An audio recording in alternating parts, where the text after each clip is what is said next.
Hello!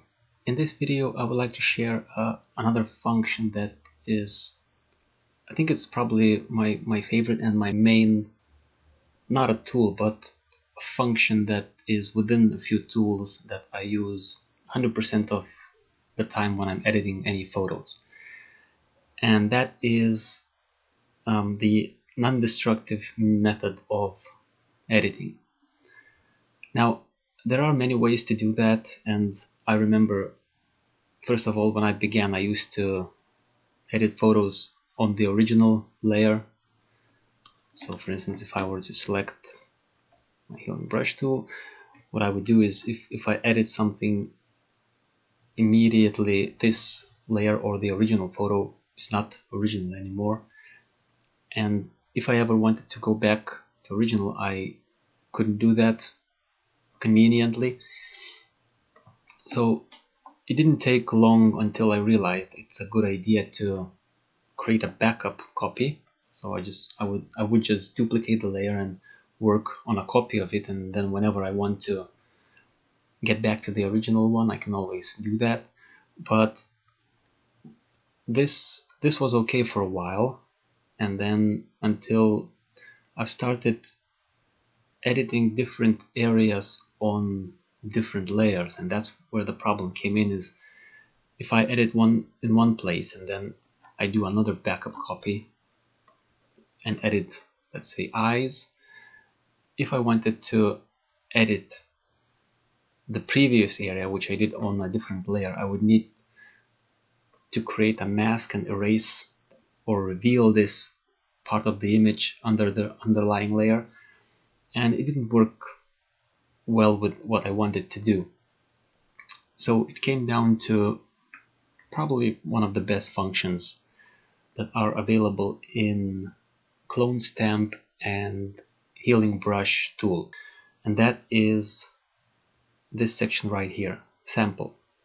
This is where you can actually select what do you want to sample, whether you want to sample the contents of the image which are on the current layer you're selected, or on the current and below, or you can even sample all layers, which includes the ones which are above the layer you're working on.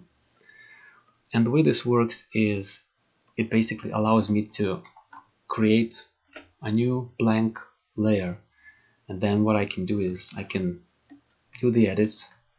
For example, let's quickly do some things here. I'm not going to try to perfect it.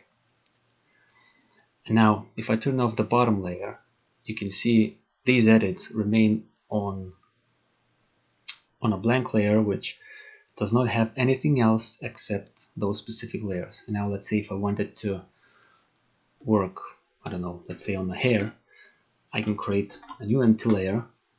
Again, as long as the selection is current and below, which means it will include everything that's below, even the one which I did retouching on her jacket. So let's say if I work on here, let's say I get rid of this. Again, I'm just doing quickly, not trying to make it nice and smooth. Or maybe I can. Doesn't take much time. There we go. Let's say as an example. Again, this is on a separate layer and it's independent of what I did here. And for example, let's turn off the original layer, and you can see the edit remains separated. Now if I change my mind, if I don't like it, I can always come back to this specific layer and just restore the original one, which is right here. And this way it allows me to really control my workflow. And also, like I said, it allows me to control and also organize my edits. Usually what I like to do is I like to work on eyes completely separately from the skin. And even when I'm working on the eyes, I want to have different layers for eye itself, and then a separate layer for eyelashes or eyebrows. It's a lot more convenient and a lot more easier to maintain this non-destructive method, which allows me to always get back to the original image if I ever want it. And like I said, this option applies to healing brush tool. I think it even doesn't matter which one you pick.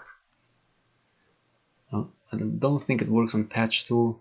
Yeah, it doesn't work, but mainly on healing brush or spot healing brush. I think this one works as well. Sample all layers. Yeah, it works slightly differently, I believe. But I don't really use spot healing brush anyways. It's mainly healing brush tool, and it also works on clone stamp tool. As you can see, it's right here. Now, if I were to select current layer only, let's say, let's delete this one. Let's pick the one where I was working on the jacket. So these two bits, and if I, let's say, wanted to work on here, if I tried, it doesn't work because this area on this layer is actually empty. But if I were to select current and below,